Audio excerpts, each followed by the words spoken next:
All right, guys. This is One Piece chapter. Where are we at? 1084. Yep, I put it up in front of me.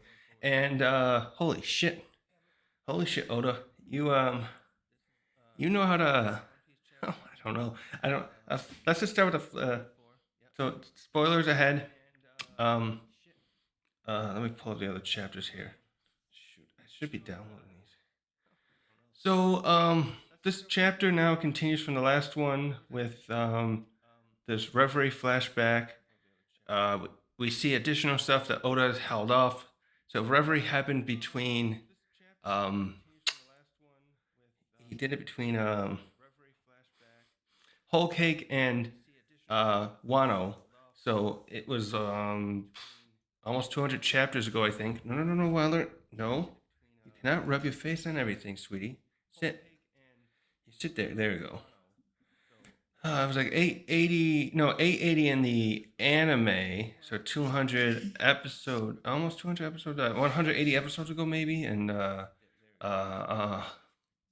little bit less than that in chapters, I think. Wow, that's interesting how that lined up. Nice. So in Reverie, we saw a lot of the Straw Hats allies meet each other. We had the let's see, the Vivi and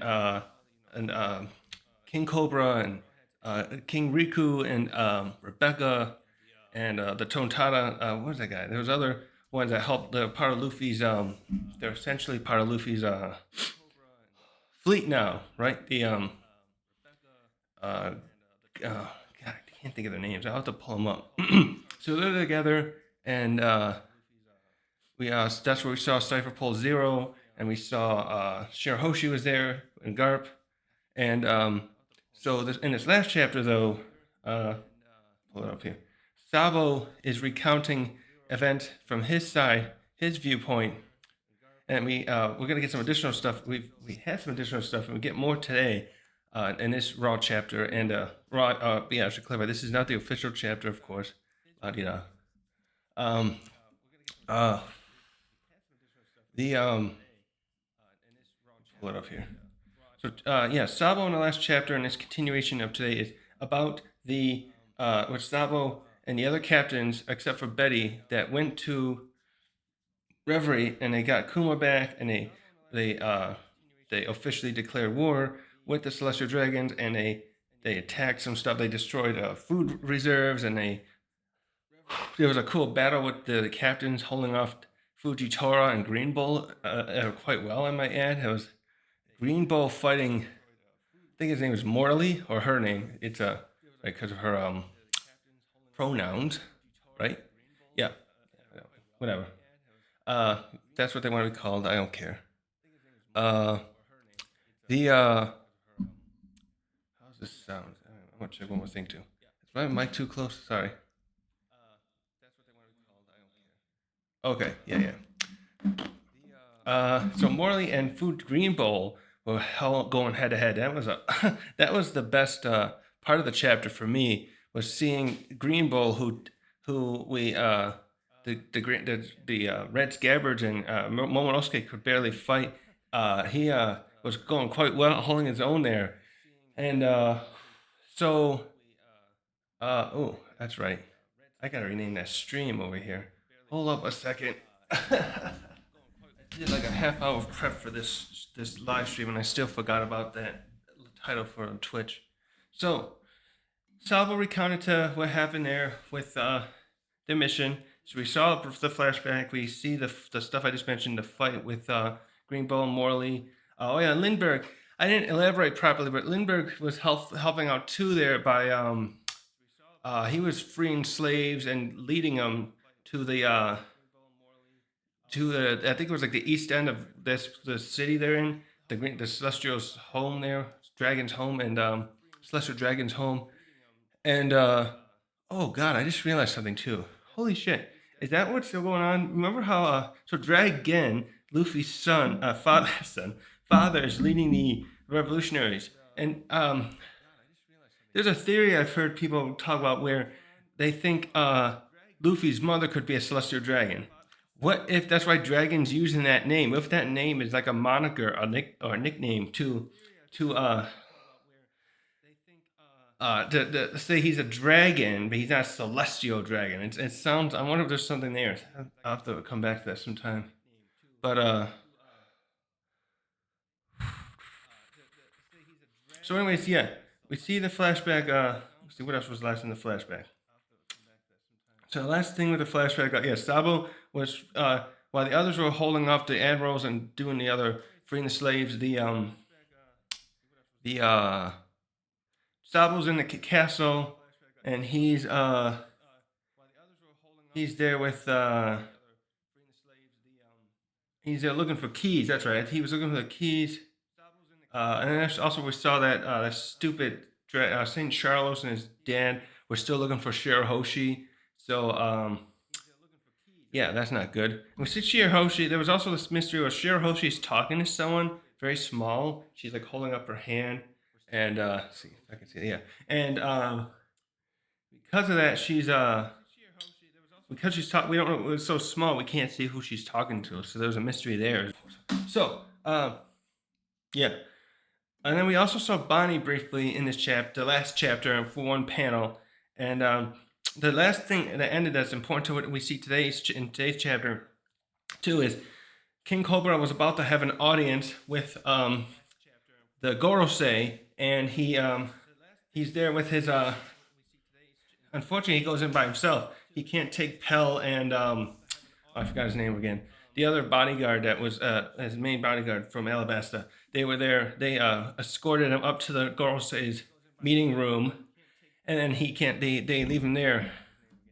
And yeah, this is where the chapter kind of I think starts. Let's go. So now, yeah, so it's really interesting how too. By the way, how Oda decided to hold off some of this stuff. He showed us the encounters of Luffy's allies, the Straw Hats allies, and meeting each other. Kobe, so much happened there already when we saw that Reverie last, and but how do I say this? It's great that he had other stuff to show us. So this chapter does not even have a has a different cover story. Not cover story. It doesn't do a cover story. It does. There's a full color panel there, just to mention, with like some of the actually no. Oh, it's kind of a fan. It's kind of fan servicey. Oda has drawn this color page with almost every main female character he's introduced in the story. I see Perona, Carrot, Robin, Nami. Is that Rebecca? Yeah, Rebecca. Captain. What's her name? Can't think of her name now. And Shirahoshi, and oh, they even have Sanji's sister, and that one of the Toby Ropo one, the one with the mask and the horns there. And oh wait, who's back there? Oh, I think that's Bonnie as well. Mm-hmm. So wait, I'll open the window. It's so hot here. Get a good air in here. See, put this back. So the chapter begins with Sabo taking out a couple guards in the castle, and here when that happened, and oh, this is the first start of how great this is. Bonnie meets him here, and they start working together. And she reveals that she's been studying them, the Revolutionary Army, and she figured she could trust them. So yeah, they're running together. I don't know if they're running together. Were they running together to meet Kuma? I gotta skim ahead a little bit. Hold on. No. So they run together to. Let's see. What was it again? And then so he's got the keys at this point for the slaves, so they can because they gotta get rid of those collars that are on them that explode like Luffy's worn and actually how did wonder how Kaido procured those those uh collars that's similar to the ones that were at the slave. Oh, of course, Doflamingo probably sold them to him. I bet, right? So, uh, Doflamingo must have sold those because he was in charge of that slave house, and he had those collars there that we saw. Rayleigh, uh, what did he do? He he freed it. He took it off. The other mermaid girl. Actually, she wasn't in that picture. She was like the only one they didn't show in there, did they? Wait, who else was in there? Oh wait, they even had the one. They even have that girl. Oh, there's a little Totata princess there, and oh, Koala's even there. God, it's like you gotta look to see how many are in there. And there's that one who could turn people into toys. So shoot, where was I? Lost my train of thought. Uh, right, the advanced armored hockey. Rayleigh showed off the advanced armored hockey, even though they didn't really show it the way they do now since Wano, and he took it off the other Cammy. Cammy's her name, the other mermaid, and he's got the keys here now, and then we see that the crow guy. Oh, I should pull up some names here. I am bad at these names. Some of these. Uh, Luckily, I looked this up the other day, so when I did my chapter review last week. Let's pull up some of these tabs and get this ready. So next, Karasu,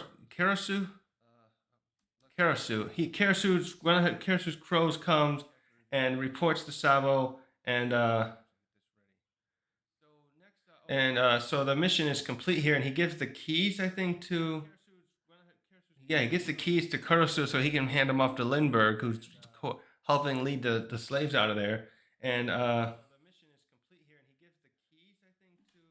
now, what does Sabo do next here? What was his next purpose here? Was he still trying to get Kuma? I'm not sure what Sabo was trying to do here, actually. Did they ever reveal that? So Sabo talks to Bonnie after this, and he's like, "What's going to happen next with you?" And this is where she tells Sabo that she's heading to Egghead. So she must have left right from here to go to Egghead to get to talk to Vegapunk. So actually, that's interesting too because this when we started this chapter, the last chapter, we saw how many weeks back this was. I think it was something like 6 weeks. Let me look. Uh, check. Wait, the flashback. Start? Over a month ago, so maybe 5 weeks when this was happening. So, because someone was pointing out, I think when I was watching a teching review, he pointed out how she's at the Grand Line or the Red Line here, and she had to go all the way to Vegapunk is pretty far down in the New World. I wonder if she had to like just stow away a lot to get because wait, did she have her ship and crew? We never figured that out, did we? Let me just do something here. Because she was captured once by Blackbeard, and we never saw how she escaped. That is a mystery that Oda has not solved with us either. I think, right? She got captured right after Marineford, and but somehow escaped. Now we've seen her the first time we've seen her since then is at Reverie, if I recall correctly. Hold on here, I'll just pull this tab over. Okay. No, don't need to do that. Then. Stop it. There we go. And go back here. Nope, nope. Go forward. Man, I'm really all over the place. So we have a cute moment here uh, when they're running together, Sabo and Bonnie, the guards are coming, and he hears. He must have heard them. Yeah, there they are. They say he jumps up into the across archway or whatever. He jumps up there, and he's holding Bonnie in his arms. Well, and like man, that's that was a pretty good move there. That just hopefully Koala never finds out about this because she'll try to beat the snot out of Sabo. So they avoid the detection of these guards, even though they briefly saw them. And they say something interesting here. So they talk about they talk about the Phantom Room, which I'm wondering if that refers to where that little garden area where wait something here is weird. They talk about this phantom room, a legendary phantom room, and how they can blame something on like seeing these Sabo and Bonnie there, I think, and the other person says, "Don't talk about that." So they're very upset, and I was wondering if if that has something to do with a room that Eames stays in. All right, Kitty. We'll have to go more on that later.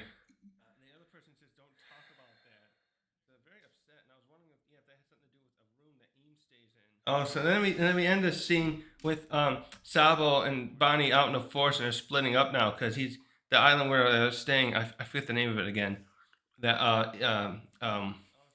Ivankov is on is back in paradise. So they split up there. They say they're gonna part ways, and Bonnie and him they part ways with like saying,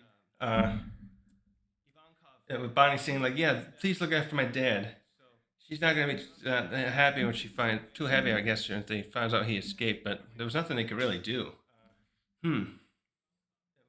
So now we get to the good part. This is where it really gets good in this chapter. The we get to see this beginning of the scene between I pull this back a little, shouldn't I? Between among with the Gorosei and the Cobra. Um, and Cobra starts over. So Cobra here, he comes in and he starts bringing up how because he's technically a celestial dragon. He just never went up there.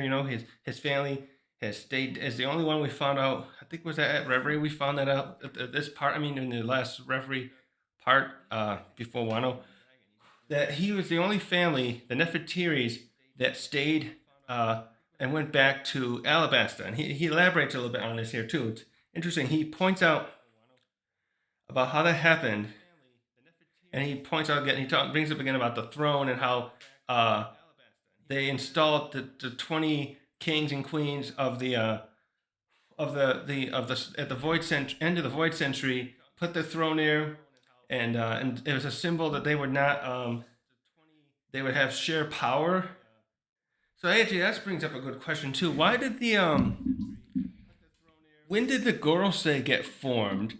How many generations of the I wonder how many directions, yeah, of the celestial dragons did they go before they started becoming so like they are now? They're so you know lazy, and they don't actually rule. They're entitled to the 10th degree. That reminds me a little bit of if you study histories with like these empires, a lot of them a lot of them have like only a couple generations. They like some of the leaders become degenerates basically. Like oh, what's his name? Tiberius. He's tech like the second emperor, like maybe almost the first official emperor of Rome after Augustus, his stepfather. And he just lost it at the end. He was just crazy. He was on some pleasure island he had doing some weird stuff. And if you look at the Persians too, they're uh, the Persians after a few generations after Darius the Great, who's like technically the third, fourth king of Persia. From Xerxes on, there's like a idea. The Xerxes, some people are still questioning whether some of that is even true, though. That they were very, he drank too much and he just hung out with harems in the harem area and stuff. And other kings, there were like a lot of wars, the kings fighting each other and stuff. So I guess they weren't perhaps as degenerate, but it was said that Persians themselves had just become very similar to the celestial dragons, and that they had lots of meals and they spent all the time doing stuff like that. They were losing their toughness because they were really tough in the beginning. They took over all these other Middle Eastern kingdoms like the Babylonians and stuff, etc. So, anyways, the celestial dragons remind me of that, and I bet this is why the Gorosei were formed. And somebody had to keep going about keeping the empire they essentially created of the world, the 170 plus countries. So this is like the world empire, a true world empire, that where they really there's that saying about when the British had an empire, the sun never sets. This is like that extreme. Like we don't even know this. I'm guessing. My guess is there's probably like less than 10 nations that are not part of the world government, like Wano, and there were some other ones. There was that one. I wonder if that one. That I wonder if the nation that Kaido came from is still part of it. Or were they able to pay the heavenly tribute? Because didn't they like they gave Kaido to the Marines in order to like get in admission into the world government? I think they did. Something like that happened. So so yeah. So he goes over all this stuff, and they're equal.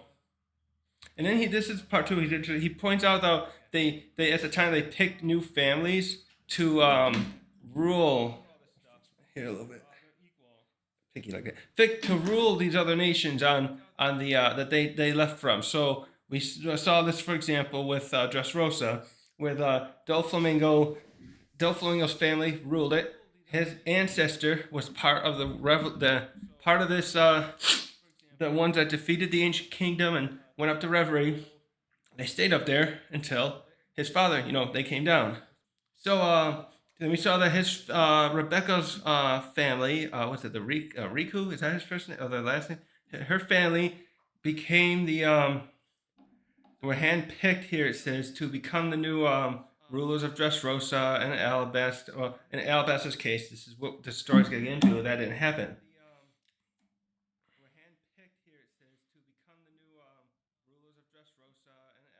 This is something interesting too. So he brings up after those new kings are picked, like Rebecca's family, information about the previous dynasties, like Doflamingo's, were removed from their history. And so now we get a name drop. We find out this monarch, it's a queen, who was the one who's his ancestor, Culver's ancestor, who was the one who went back. Or so you think. This is where it gets interesting. Her name is Queen Lily, Lili, and she, according to the story, she's the one. According to the histories, she's the one that did not stay up there as a celestial dragon. She was going to go back to Alabasta and continue her reign. And so now he points out, because of that, I forgot to mention, there are these swords. I forgot that these swords are kind of like, instead of like, this is interesting, because this reminds me a bit of Game of Thrones. I think in there, the throne is made it's made up of swords of the enemies that, where's Daenerys' ancestor's name? Whatever her ancestor, I think those swords were melted from all kinds of enemies he defeated by a dragon, whatever dragon he had then. And this, instead of these swords here, were placed there by each of the 20, or in this case 19 sovereigns that vowed they would rule this empire. They would stay up there as celestial dragons. And so I forgot that. That's very interesting too. That's part of their oath. They left a weapon there, each signifying their place as part of joint rulers. So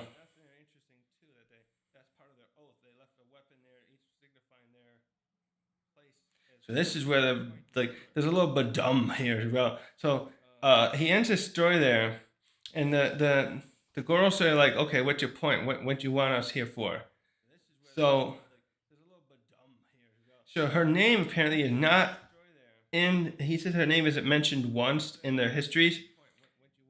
Meaning, and so, like what other things she did in her reign. So apparently, what he's saying here is she never made it home to Alabasta.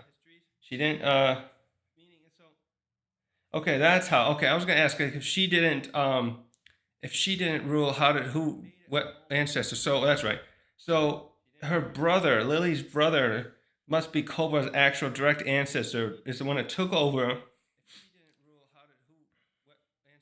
So first he does this. He asks them, "What do you guys know anything? Can you help me clear the air on this mystery I've come across with the disappearance of my ancestor who was supposed to come back and rule Alabasta?" So what's going on? The one with the St. James, yeah, he's the one we got name dropped. St. James steps in and starts talking. Oh, and wait a minute. And he's starting to tell him, yeah, we know about the same thing you do. The Nefertaris did not move here. It was believed she returned to her country, but we just don't know anything else either. And while this is happening, when he's talking, so this whole conversation is being broadcasted into Eames' little garden area. He's there with the butterflies, and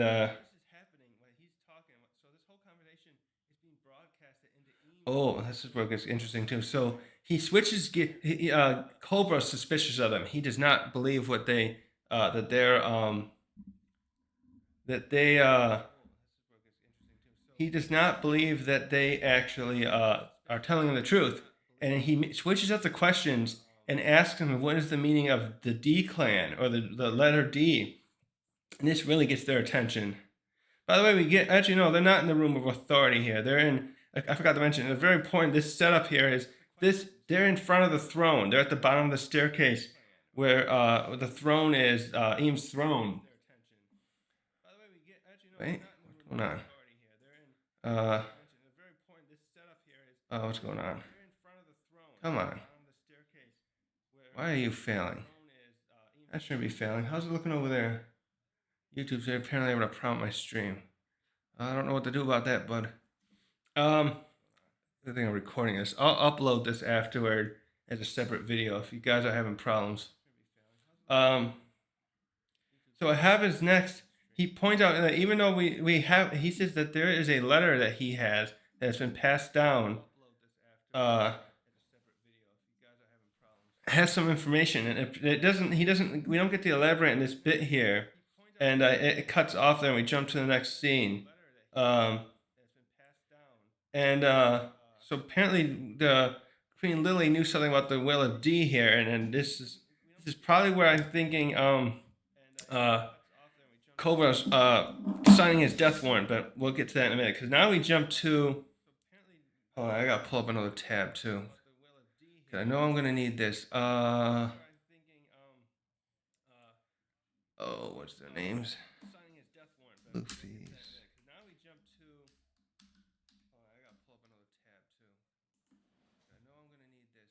Come on, you.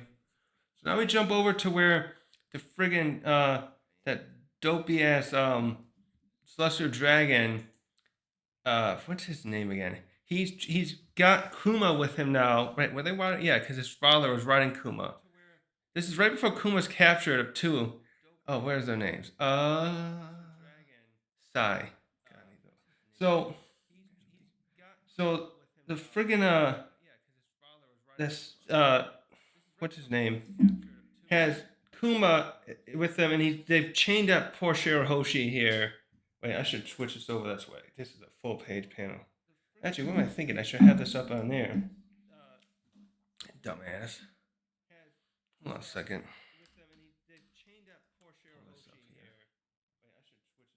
Give me the scans. Come on. Oh, by the way, the chapter is called The Attempted Murder of a Celestial Dragon. I forgot to bring that up in the beginning. Hold on, let me go down here a second. Come on. There we go. There we go. This is much better on this panel.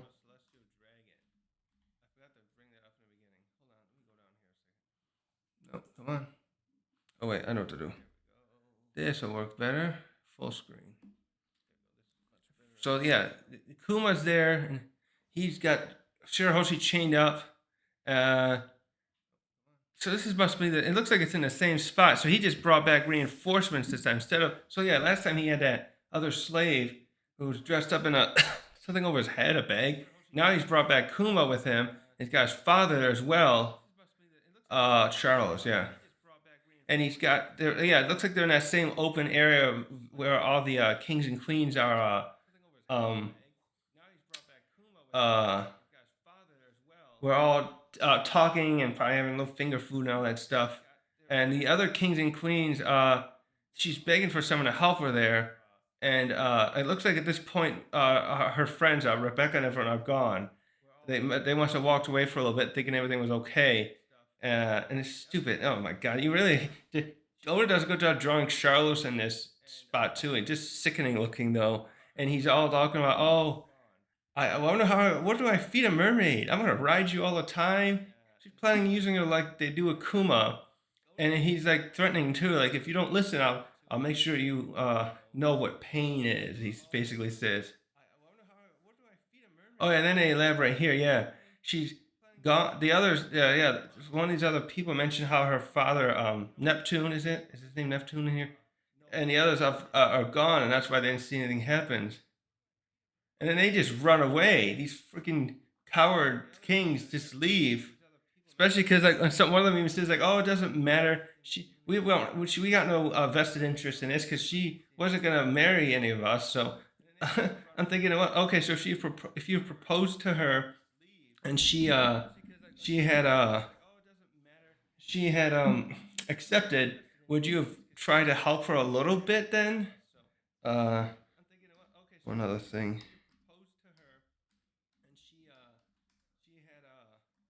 Let me get her up. What's her parents' names? Neptune family. Yeah, Neptune. Uh,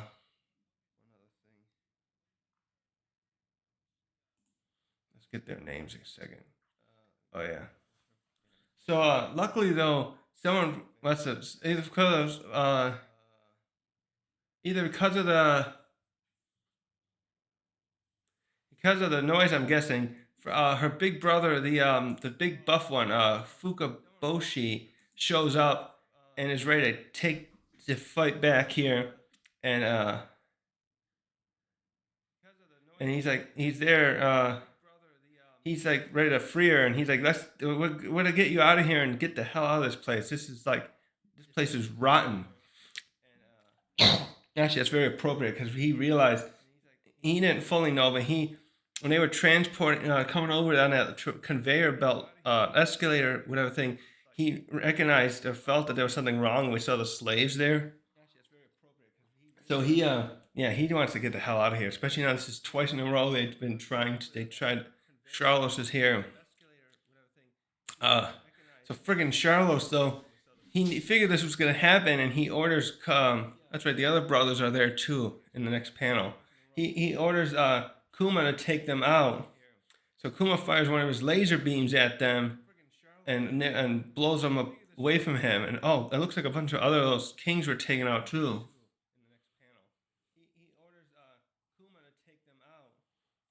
So this doesn't deter her brothers though. The Fukaboshi is like sad to see how you are that you're like this, Kuma, but we're not gonna fight back down basically. And he rallies with his brothers to get them together.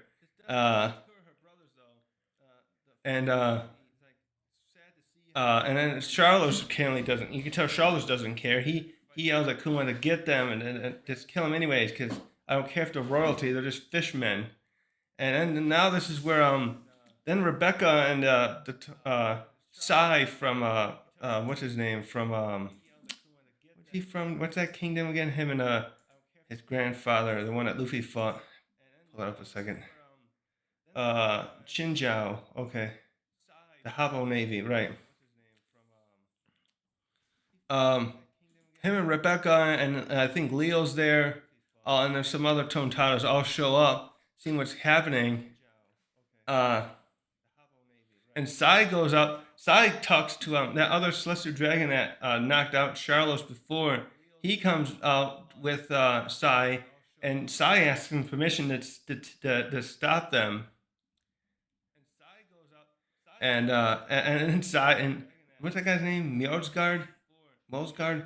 He like yeah, do it. He apparently my hitting him didn't work, but I'll give you permission and I'll take responsibility. Which I was glad he's there. We need one of them. So I'm worried if this situation had escalated if that his word might not be enough if like the uh if the Gorosei stepped in on this matter in some judicial respect, or maybe those royal guards would. I wonder if they would still want to punish somebody else for trying to attacking one of the other celestial dragons, as we're about to see here. So where's the next bit? So what happens next here? I have to go back to this screen. It looks closer now. What are you doing, kitty? So so Mjolnir apparently, so Sai's about to jump in and help the other Neptune sons, but Mjolnir actually steps up and says, um, uh, stops Fukuboshi from and the others from stepping in, and he's gonna, because he's a royal, he says you must show restraint, and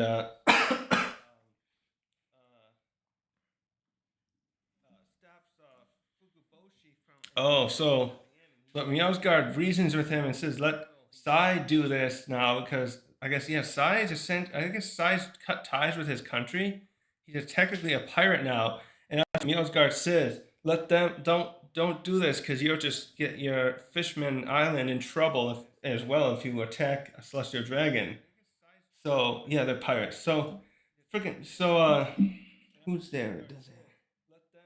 So yeah, Leo and Sai step up and they're both doing. They perform a combo attack on friggin' Charlos. This is awesome. This is the best, one of the best things that we've seen Charlos do this since Luffy punched him. Really, it was great when Mjolnir did it too a while back in the same time period here. But back we saw hundreds of chapters ago. Uh, they get up there and he pulls out one of his secret arts and him and Leo come down together. He does a kick attack, and Leo does something called tail hammer, and his is called drill dragon nail. And they both smash together. Charles, he flattens like a pancake into the ground. Actually, he looks like he's spinning too, because the side to do something that's like a drill. Also, while this is happening, there's some other passerby still there, and they're like, "Don't do it! You're just celestial dragon." Oh, this is great. And oh wait, I gotta pull this up here. A big panel scene again. So all these other kings and queens basically start freaking out, like, "Oh my god, Charles is down. We're doomed." And we gotta get out of here because the admirals will surely show up any moment now. And as and the Kuma next part here is Kuma prepares a counterattack and attack Sai and Leo. Oh wait, my cat wants to do that.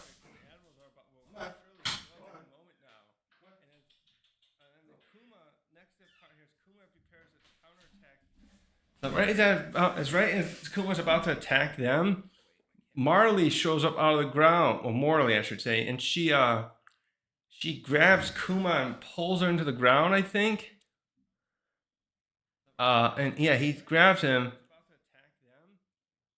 and he says like, "Oh, stop picking on Kuma." But clearly Kuma was fine here, and he talks to he's starting to Kuma and saying, "Don't listen to the orders. Let's go home." And then next, the people start freaking out, of course, because they uh see a giant there.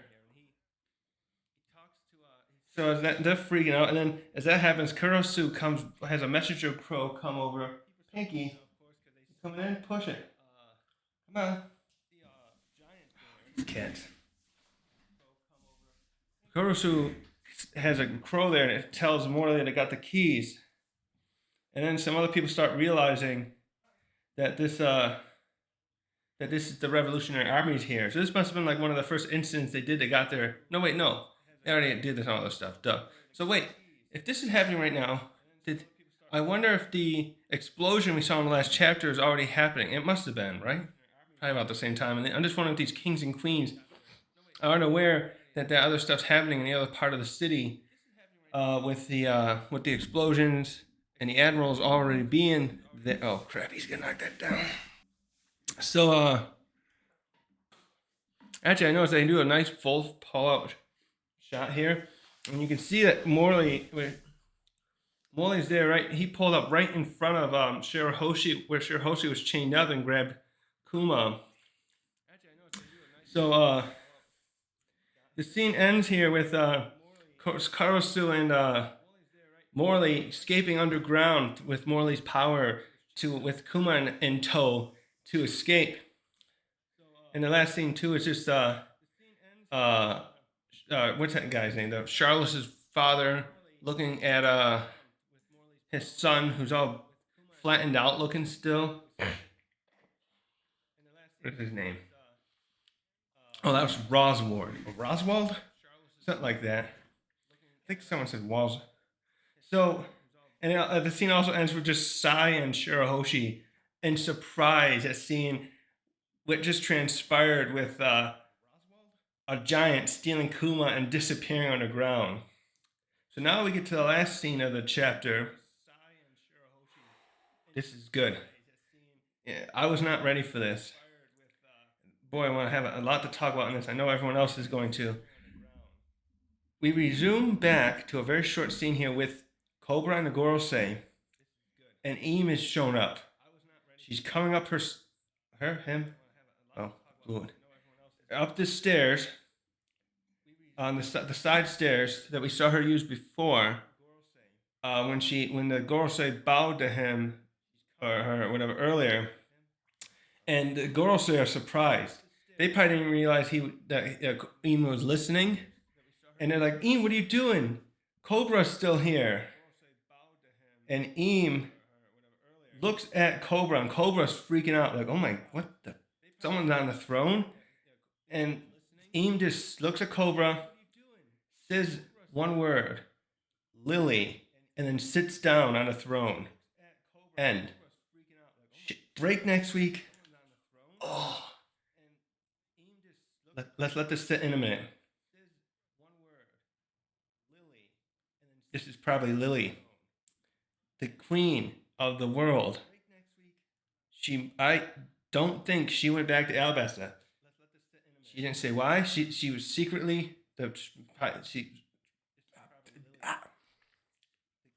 she went back to Alabasta, Rizwa, and took over. Well, maybe she already was the strongest. Why does she have a story though? If that's right, why did she fake her that she was gonna go back to Alabasta? Wait, let's also check this a minute.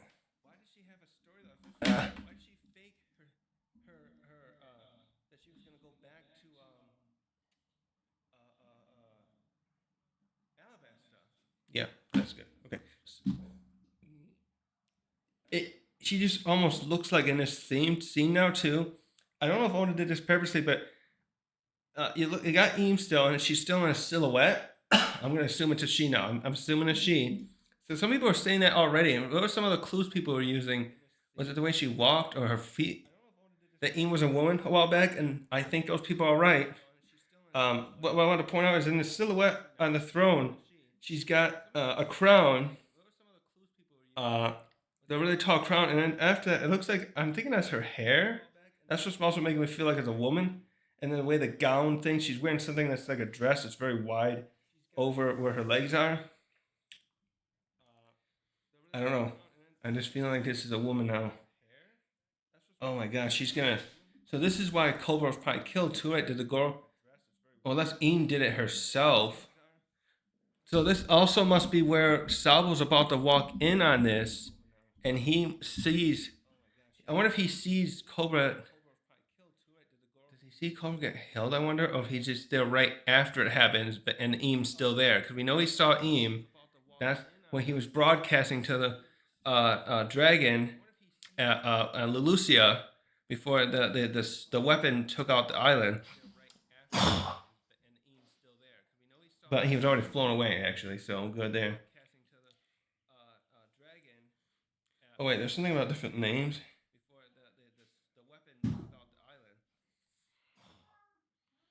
What are you doing, kitty? Come on. Want to sit here? So guys, oh shit, chapter was good. We just got some more lore. We got to see Charlos get taken out again 3 times and twice in the same day. Sit, Pinky. Don't mess with the camera, please. And we might know who the Queen of the World is. Oh, this is gonna bug me if I don't do this. Can't stand it. So, a lot to go over here. But I'm gonna sit on this a little bit and go back to Zelda later. Holy shit. Hi, Pinky. My cat wants to go out. You gonna purr for the camera? Can I point this down? Here he is. Who's our good boy? Pinky's our good boy. Shoot.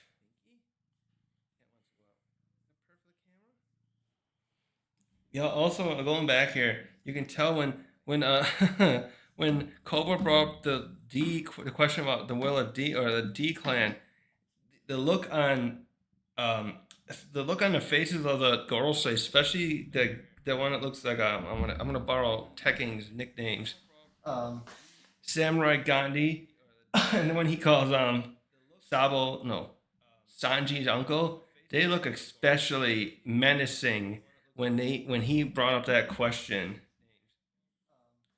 And then the one that looks like the Russian prime minister, he just looks really surprised.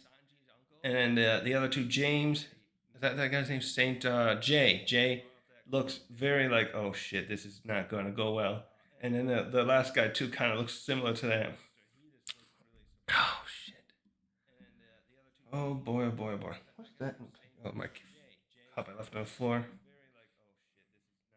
By the way, I'm very impressed too how big really the friggin' Shirahoshi is. When we see the scene where Kuma had just tied her up, she's still towering over him just from her rear end part up. She's sitting up there and she's twice as high as Kuma is. So just think about that. I forgot that I was rewatching Kuma's fight with Zoro earlier, and you can see how bigger Zoro's probably about average height, looking I don't know 5'10" I'm gonna guess something like that, and maybe 6 foot, and Kuma just towered over him, and now we got Shirahoshi, and this is like just the height of her abdomen up, or her no her buttocks area up, and she's towering over him. Like Kuma just be really just his head just reaches her bosom. Oh my goodness.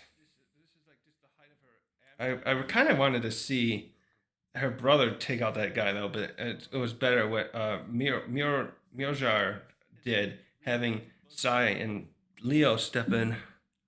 Pinky, is your eye? You got scratched good by another kitty. Hey, there you go. Smile for the camera. I'm streaming, yeah. I had to do a little stream for One Piece, you know? Little boy. Good God. That's still working? Good. So two scenes, and they were both epic. Two scenes split up. Actually, three. I forgot Sabo, and we saw Sabo, and we still don't know who Shirahoshi was talking to either. Actually, how big is Shirahoshi's hands? Because that was a really small figure on her. Let me see.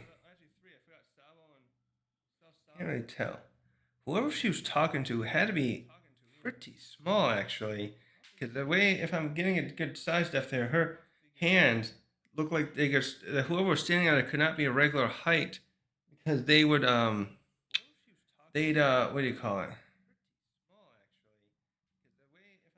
I think they would be would have looked a lot bigger than what it looked like when whoever Shirahoshi was holding. So, yeah, that's something there. Also, I wonder how much Imsama does Imsama listen in a lot. Actually, too, one other thing. When they show, I forgot to mention here too. When Cobra brings up Queen Lily in his initial setup to this question with the Gorosei, he it shows a silhouette of her, and she resembles Vivi a lot, quite a bit there. The silhouette looks like her, but she has no. He shadows in her face. We see her hair and a small crown, a regular crown, with some guards behind her.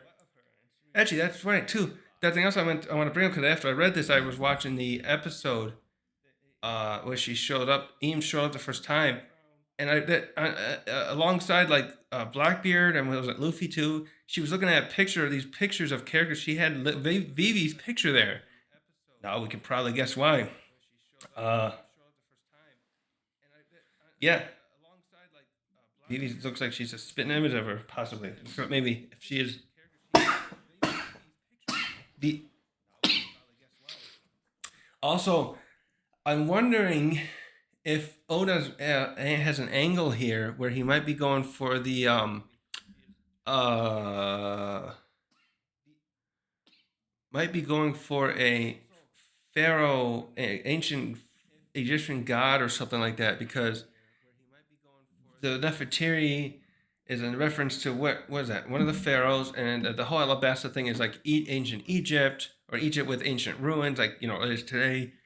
They went down. The crocodile took Cobra down to the um, uh, some ruins in this city because he wanted to find Pluton there, and there was some poneglyph there that Robin was reading. So I'll be interested to see if that's the what is that over there? It's just keyboard. Oh, it's just my keyboard there. The angle Odo might be going for. Also, of note there too. It's funny that I just thought because we're bringing up the because with the angle of the the ancient kingdom, or Alabasta being an ancient kingdom. I wonder if there's any correlation with any of that stuff. Like, if that kingdom, the old ruins we saw were more prosperous stuff that were not ruined. Were they ruined for as long a time in One Piece world as they are to us? Like, so the main pyramids are around 5,000. Oh yeah, so Nefertiti. Hey, watch out. Nefertiti was a female, a woman who ruled. First great wives of Ramesses. Okay, so Nefertiti is Ramesses. When was she born?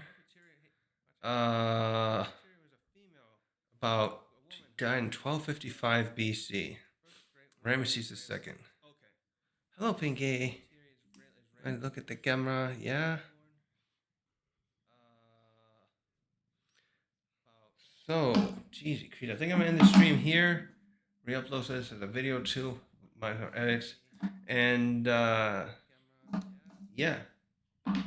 Thanks for watching, and holy shit, Oda, you really know how to get us some good stuff during an interim of our already great arc. Like, we haven't seen anything of this is the fifth chapter now. We have not seen anything going on in Egghead. We saw a little bit at the beginning, I think 1079, where we saw York's plan to the cause of chaos there by when she was talking to the seraphims. Yeah. There we go. Yeah, thanks for watching.